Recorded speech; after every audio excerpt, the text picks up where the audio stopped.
A gente falou da competência para legislar, editar normas abstratas sobre desapropriação. Agora vamos para uma competência concreta, não mais abstrata. A competência para declarar que determinado bem é de interesse social, é de necessidade pública, utilidade pública. A desapropriação, melhor dizendo, daquele bem é de interesse social, necessidade pública, utilidade pública. Essa competência é comum. Todos os entes, União, Estado, DF, municípios, comum. Eu gosto até de brincar dizendo que quando se fala em competência comum, é com município também, para não confundir com a competência concorrente. Porque na competência concorrente, que é legislativa, quando há algo que está sujeito à competência concorrente, essa competência é de União, Estados e Distrito Federal. Isso para marcar na provinha, né? Porque a gente sabe que na prática os municípios acabam legislando sobre aquele assunto também, com base no artigo 30 da Constituição Federal, que diz que os municípios podem suplementar a legislação federal e estadual no que couber, ok? Mas para decretar que vai fazer uma desapropriação, decretar que aquele bem é de interesse, é de necessidade, é de utilidade, então isso é competência de todos os entes, com algumas restrições. Existe aqui já de cara, quando eu falei da competência comum, eu disse que existiriam algumas restrições. Eu vou comentar mais à frente alguns casos de competência exclusiva, mas desde já nós temos que lembrar algumas exceções.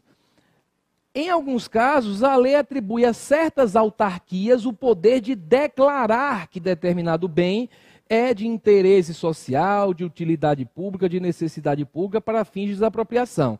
Vejam que se coloca aqui só autarquia, porque a autarquia exerce poder típico de Estado. A autarquia age sob um regime jurídico de direito público. Foi colocado aí o DENIT, o Departamento Nacional de Infraestrutura, que substituiu o DNR, né, o Departamento Nacional de Estradas de Rodagem, e você percebe logo por quê.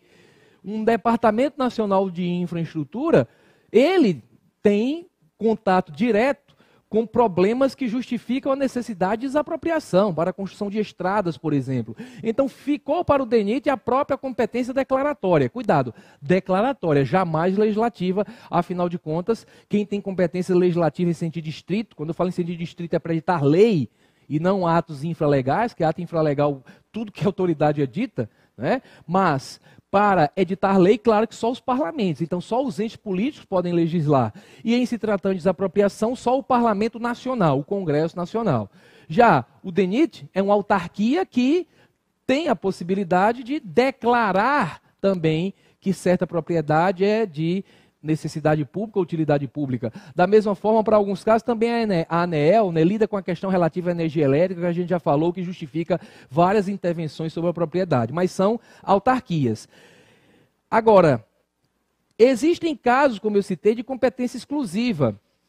Casos em que a Constituição atribuiu só a um ente a possibilidade de declarar que certo bem interessa para o poder público para fins de desapropriação.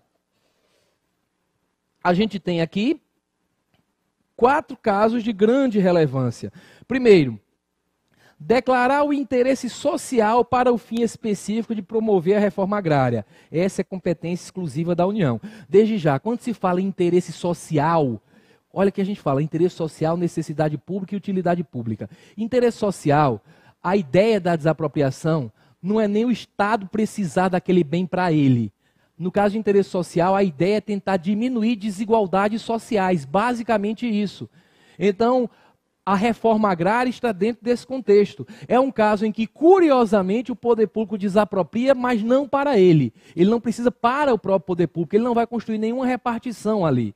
Ele vai destinar aquelas terras para os particulares, certo? Então, quem pode fazer isso é exclusivamente a União Federal. Não podem estados, DF, municípios fazerem desapropriações para fim específico de reforma agrária. Essa política tem que ser nacional.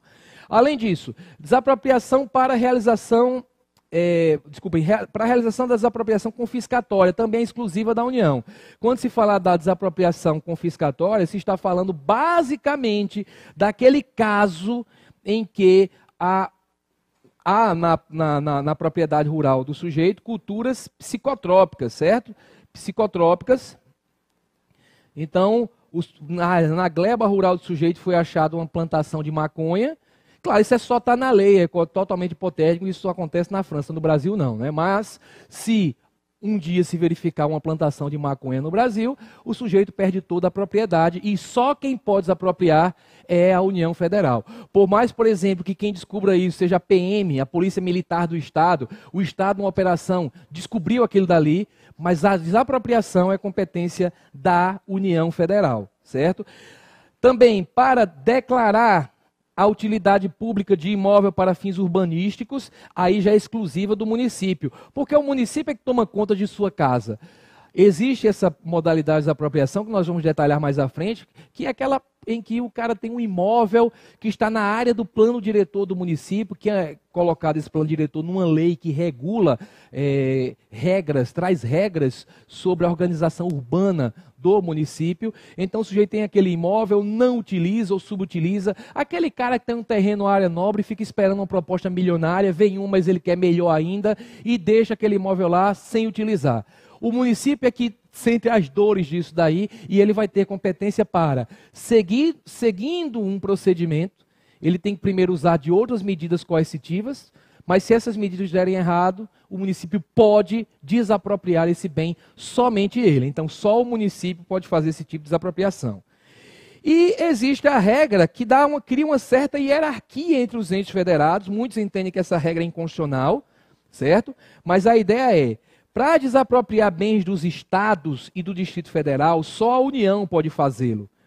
Para desapropriar bens dos municípios, só a União ou os estados em que estejam localizados esses municípios. Então a ideia é, o ente maior pode desapropriar imóvel, bem do ente menor, mas nunca o contrário. Vocês devem lembrar que quando nós falamos em tombamento, nós até comentamos que o José dos Santos Carvalho Filho até propõe a utilização da regra que estamos analisando agora, por analogia para o tombamento, tentando dizer que não seria possível um ente menor tombar um bem de um ente maior. E nós dissemos que a jurisprudência é contrária a isso. A jurisprudência diz, no caso de tombamento, não. Todos os entes podem criar proteção especial sobre certos bens. E nós citamos até aquele caso em que o município de Niterói tombou bens que pertencem ao Estado do Rio de Janeiro. O STJ diz que isso é plenamente válido. Agora, com relação à desapropriação, não. Só o ente maior pode desapropriar do ente menor. Então, o município jamais poderá desapropriar um bem público. Jamais poderá desapropriar bem público, porque ele não tem nenhum ente menor abaixo dele.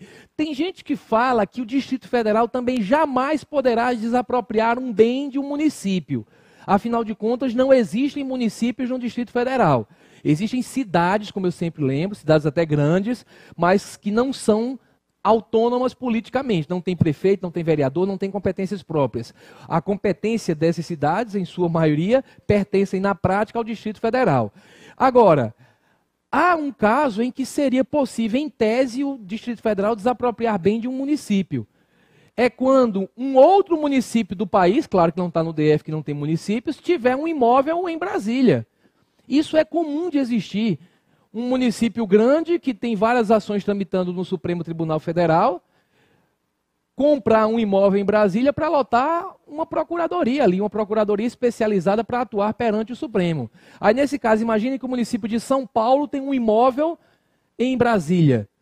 Nesse caso, o DF, que é um ente maior, digamos assim, em tese poderia desapropriar, mas eu nunca vi cobrarem em prova, porque isso nunca aconteceu na prática. Até por uma política de boa convivência entre os entes federais, não é comum desapropriação de um ente sobre o outro, tá? Então, em prova, pensemos na ideia meio que hierárquica aqui, né? União desapropriando dos estados do DF, estados desapropriando dos municípios, União também podendo desapropriar dos municípios.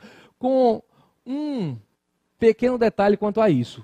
Apesar de muitos defenderem que isso seria inconstitucional, porque cria uma hierarquia, há quem defenda, como a professora Maria Silvia Zanella de Pietro faz um comentário sobre isso, há quem defenda a regra no sentido de prevalência dos interesses nacionais. Quando a União desapropria algo, ela está pensando nacionalmente, não apenas naquela porção do território brasileiro. Então, seria possível isso nessa linha de raciocínio. De qualquer forma, em prova, adotem esse posicionamento porque é o oficialmente adotado.